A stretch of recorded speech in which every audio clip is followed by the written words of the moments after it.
Hello બાળકો, કેમ છો? મજામાં બધાય?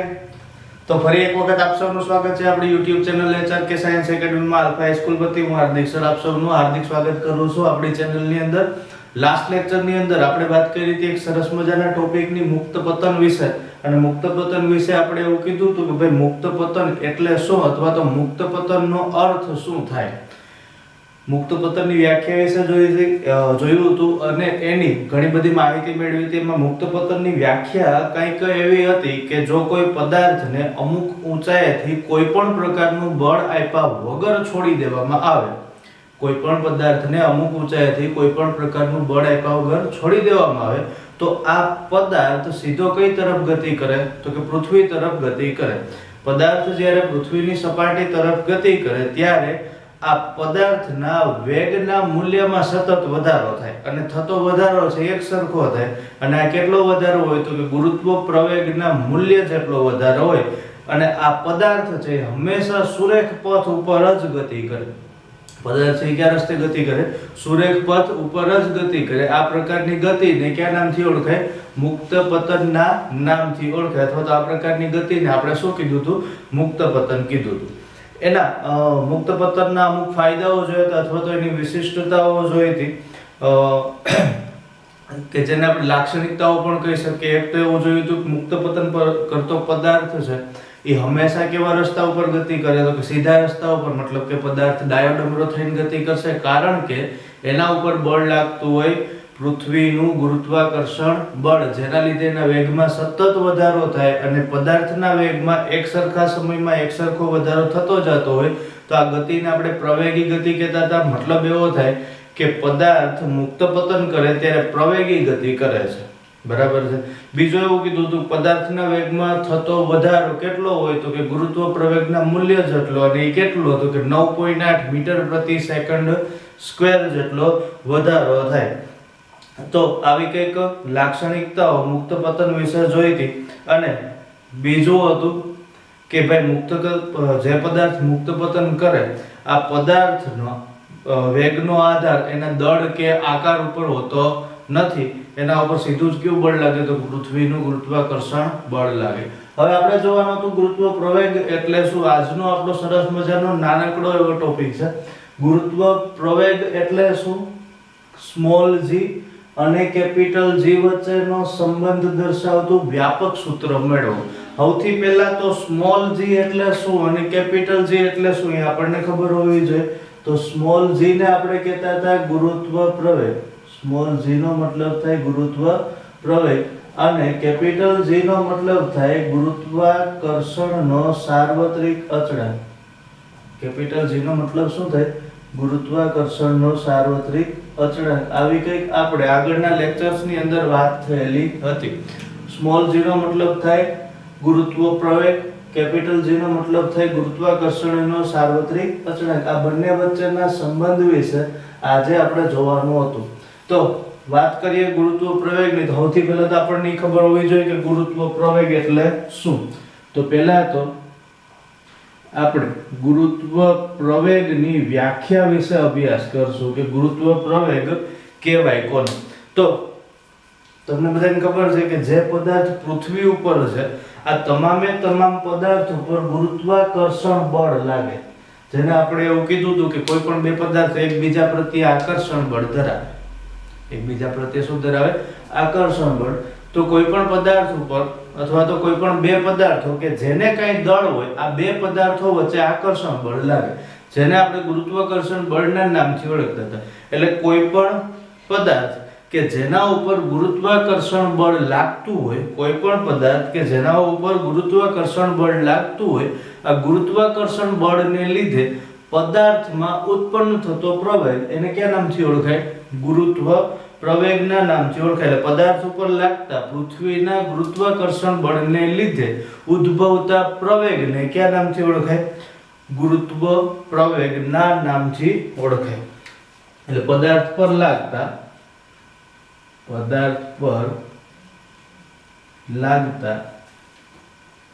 પૃથ્વીના ગુરુત્વાકર્ષણ બળને લીધે પદાર્થ પર લાગતા પૃથ્વીના ગુરુત્વાકર્ષણ બળને લીધે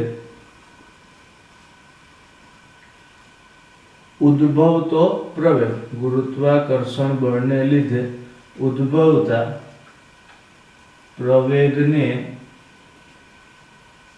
ગુરુત્વ પ્રવેગ કહે છે.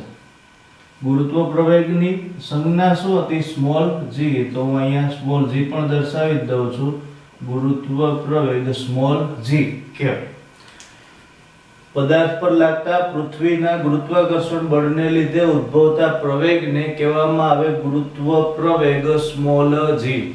તો આ ગુરુત્વ પ્રવેગની વ્યાખ્યા છે. ટૂંકમાં હાવ ઈઝી અને યાદ રાખવાની પણ મજા આવે વ્યાખ્યા છે. શું કહી શકાય? તો કે પૃથ્વીના ગુરુત્વાકર્ષણ બળને લીધે ઉત્પન્ન થતો પ્રવેગ એને કહેવામાં આવે ગુરુત્વ પ્રવેગ. ઓકે, હવે આપણે સંબંધ કોનો જોઈએ? તો કે સ્મોલ g અને કેપિટલ G વચ્ચેનો. તો સીધા સૂત્ર ઉપર આવી. માની લ્યો કે પૃથ્વીનું કાંઈક દળ છે. માની લ્યો કે પૃથ્વીનું કાંઈક દળ છે. આ દળને હું કહું છું માસ ઓફ અર્થ. દર્શાવી આપણે me થી, બરાબર છે. બીજો કોઈ એક પદાર્થ છે કે જે પૃથ્વીની સપાટી ઉપર છે. આ દળને હું કહું છું સ્મોલ m. પહેલા સમજી લેજો પછી આપણે લખીએ. આ પદાર્થનું દળ છે સ્મોલ m જેટલું.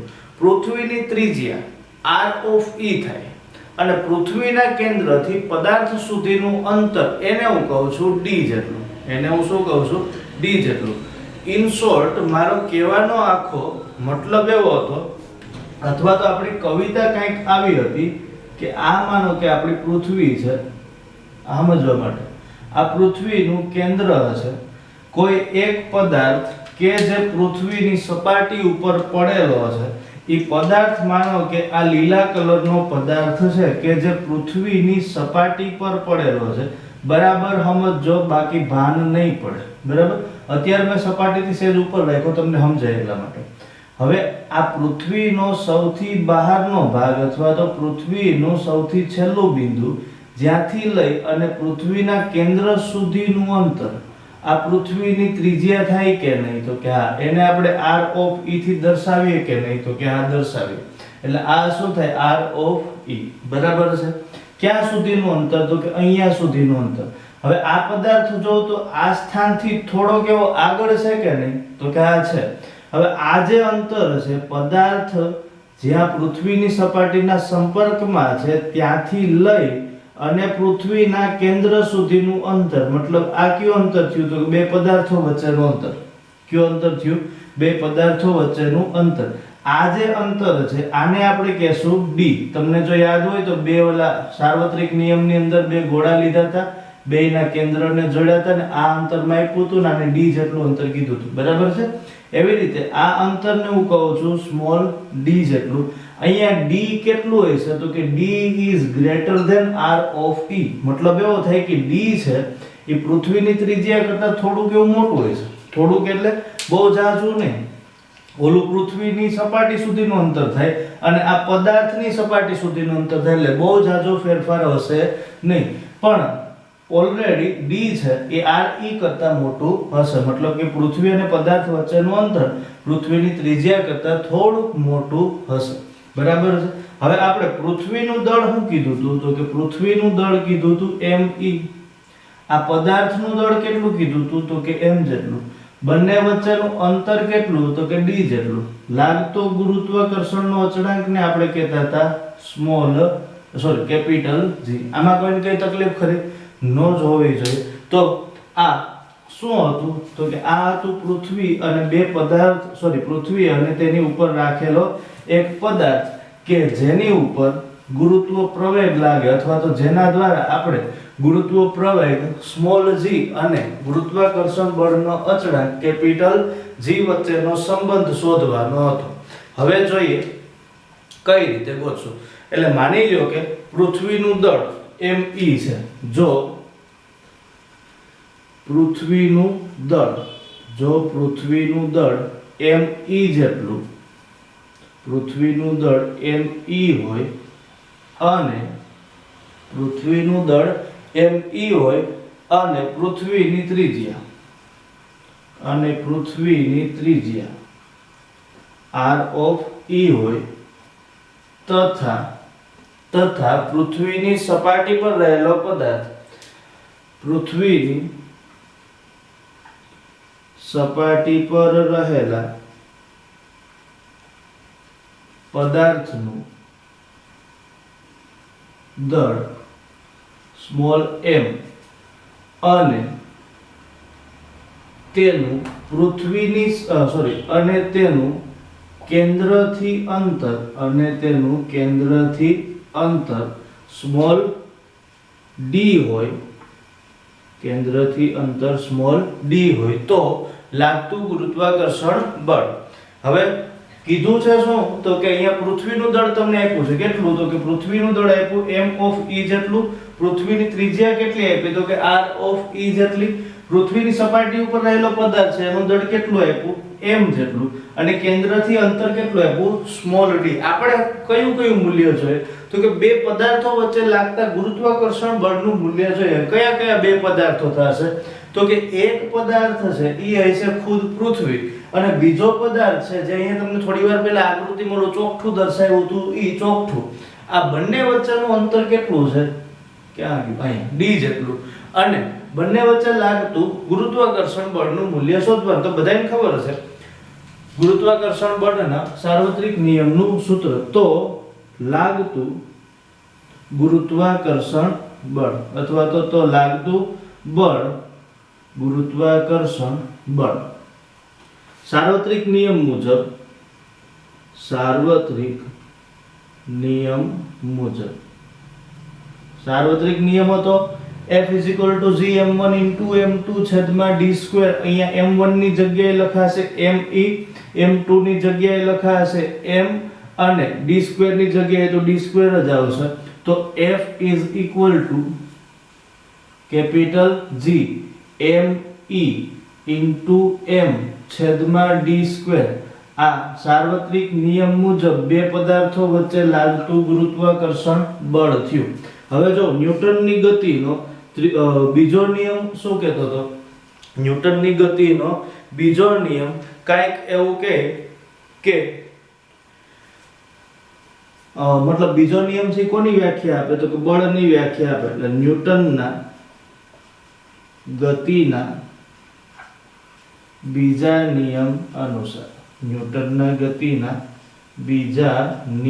અનુસાર F is equal to ma આવું લખી શકાય તો કે હા.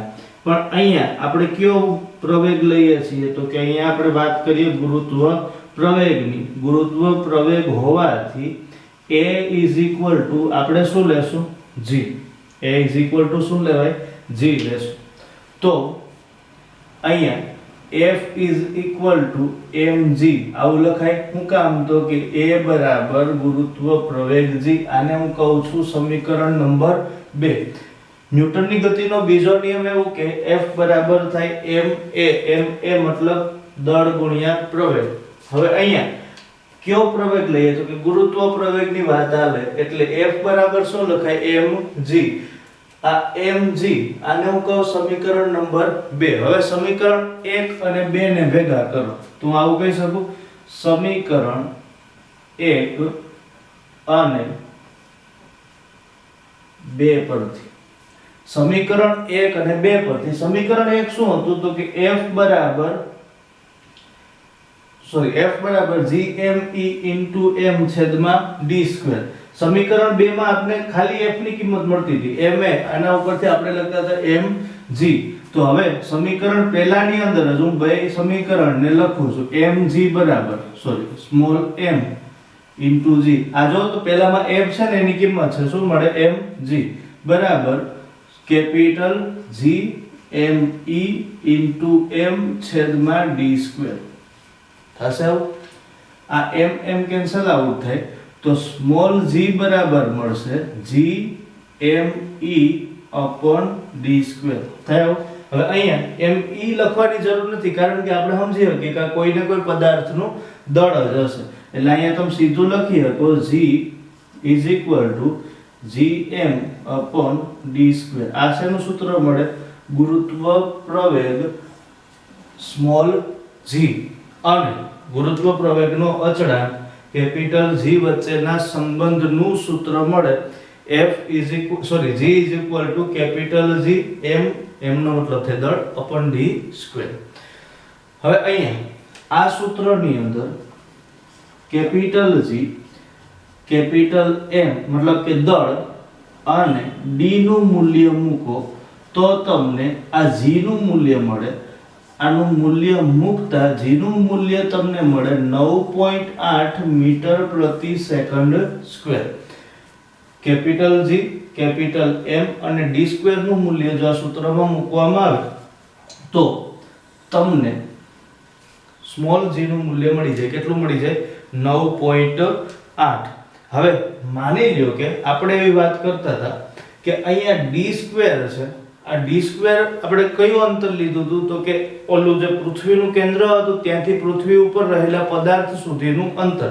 એટલે ઘટના કંઈક આવી હતી કે માનો કે આ પૃથ્વી છે, અરે આવી ન હોય, આ પૃથ્વી છે, આ એનું કેન્દ્ર છે, અહીંયા એક મેં પદાર્થ રાખ્યો, આ જે અંતર છે આને આપણે d લીધું. હવે પદાર્થ છે તો પૃથ્વીની સપાટીને અડકીને, પદાર્થ છે તો પૃથ્વીની સપાટીને અટકીને, તો આ d કયો કે re કયો બે લગભગ એવું એક જ થાય, પણ d છે એ re કરતા ઓલરેડી મોટું હોય છે. માઇનોર એવો ફેરફાર, થોડુંક એવું મોટું હોય છે, પણ લગભગ બેયનું મૂલ્ય કેવું હોય છે? એક સરખું. લગભગ બેયનું મૂલ્ય કેવું જોવા મળશે? એક સરખું. એટલે અહીંયા આપણે સીધું સૂત્રમાં પદાર્થ ઉપર અથવા તો પદાર્થ માટે d re લઈએ તો આ સૂત્ર કઈ રીતે લખી શકાય? g capital G m upon d ની જગ્યાએ લખવામાં re સ્ક્વેર. તો આ પણ ગુરુત્વ પ્રવેગ માટેનું જ સૂત્ર થઈ જાય. ફેર શેનો કર્યો? માત્ર ને માત્ર d ની જગ્યાએ આપણે કોનું મૂલ્ય લીધું? પૃથ્વીની ત્રિજ્યાનું મૂલ્ય લીધું. બીજું એ છે કે આ જે ગુરુત્વ પ્રવેગનું મૂલ્ય છે, આ ગુરુત્વ પ્રવેગનું મૂલ્ય ગોતાય કઈ રીતે? તો કે 3.3 ની કિંમત સૂત્રમાં મૂકો એટલે લગભગ 9.8 ની નજીકનું મૂલ્ય મળે. પછી આ પૃથ્વીની કોઈ પણ સપાટી માટે અથવા તો પૃથ્વીની કોઈ પણ સપાટી ઉપર જઈ અને ગુરુત્વ પ્રવેગનું મૂલ્ય શોધવામાં આવે તો હવે એકદમ પરફેક્ટ 9.8 નથી મળતું, થોડો ઘણો ફેરફાર જોવા મળે. પણ આ ફેરફાર છે એકદમ માઇનોર ફેરફાર છે. આની પાછળનું કારણ છે કે પૃથ્વીની સપાટીથી દરેકે દરેક જગ્યાએ એક સરખી છે નહીં. દરેકે દરેક જગ્યાએ તેનો જુદો જુદો આકાર છે, જુદો જુદો ટૂંકમાં દરેકે દરેક સપાટી ઉપર પૃથ્વીની સપાટીની ઘનતા છે એ જુદી જુદી છે.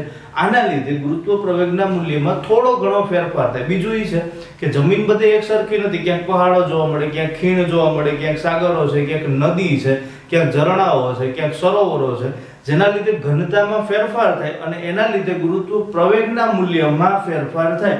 પણ જોવા મળતો ફેરફાર નિયરલી ઇક્વલ ટુ 9.8 મીટર પ્રતિ સેકન્ડ છે. એટલે ગુરુત્વ પ્રવેગનું સાર્વત્રિક મૂલ્ય કેટલું લેવામાં આવે? 9.8 મીટર પ્રતિ સેકન્ડ સ્ક્વેર. બીજું એ છે કે દરેકે દરેક જગ્યાએ એક સમાન નહીં મળે એની પાછળનું કારણ કે એક તો ધ્રુવ પ્રદેશ અને બીજું છે વિષુવવૃત્ત. ધ્રુવ પ્રદેશ અને વિષુવવૃત્ત ઉપરની જે સપાટી છે એમાં ધ્રુવ પ્રદેશ પાસે પૃથ્વીની સપાટી છે દબાયેલી છે, વિષુવવૃત્ત ઉપર પૃથ્વીની સપાટી છે ઉપસેલી છે. ઉપસેલી છે કેટલી ઉપસેલી? તો કે ધ્રુવ પ્રદેશ કરતા 21 કિલોમીટર જેટલી ઉપસેલી છે. એટલા માટે દરેકે દરેક જગ્યાએ ગુરુત્વ પ્રવેગનું મૂલ્ય છે એ એક સમાન મળતું નથી. પણ ગુરુત્વ પ્રવેગ g નું મૂલ્ય છે બે વસ્તુ ઉપર આધાર રાખે. ગુરુત્વ પ્રવેગ g નું મૂલ્ય બે વસ્તુ ઉપર આધાર રાખે અને આ બે વસ્તુ એટલે કઈ? તો કે એક તો પૃથ્વીનું દળ અને બીજું છે પૃથ્વીની ત્રિજ્યા. પૃથ્વીનું દળ અને પૃથ્વીની ત્રિજ્યા. ત્રિજ્યા ઉપર કઈ રીતે? દળ ઉપર તો સમજાણો. ત્રિજ્યા ઉપર કઈ રીતે? તો કે અહીંયા re સ્ક્વેર છે ને m ના છેદમાં છે. re સ્ક્વેર જે m ના છેદમાં છે. મતલબ એવો થાય કે જો ગુરુત્વ પ્રવેગનું મૂલ્ય ઘટે કે ગુરુત્વ પ્રવેગનું મૂલ્ય વધે, અત્યારે આ માથાકૂટ નહીં કરી, અહીંયા થોડુંક એવું ધ્યાન આપી દઈએ. સૂત્ર કંઈક આવું છે, g કેપિટલ G m ના છેદમાં re સ્ક્વેર. મતલબ હું આ સીધો સંબંધ નામ લખી શકું g થોડીક વાર આ બેને અવગણી નાખો તો 1/re સ્ક્વેર. તો આ બે એકબીજાના વ્યસ્ત થયા. ગુરુત્વ પ્રવેગના મૂલ્યમાં વધારો થાય. ગુરુત્વ પ્રવેગના મૂલ્યમાં વધારો થાય તો ત્રિજ્યાના મૂલ્યમાં શું થાય? ઘટાડો. મતલબ કે અંતરના મૂલ્યમાં ઘટાડો થાય.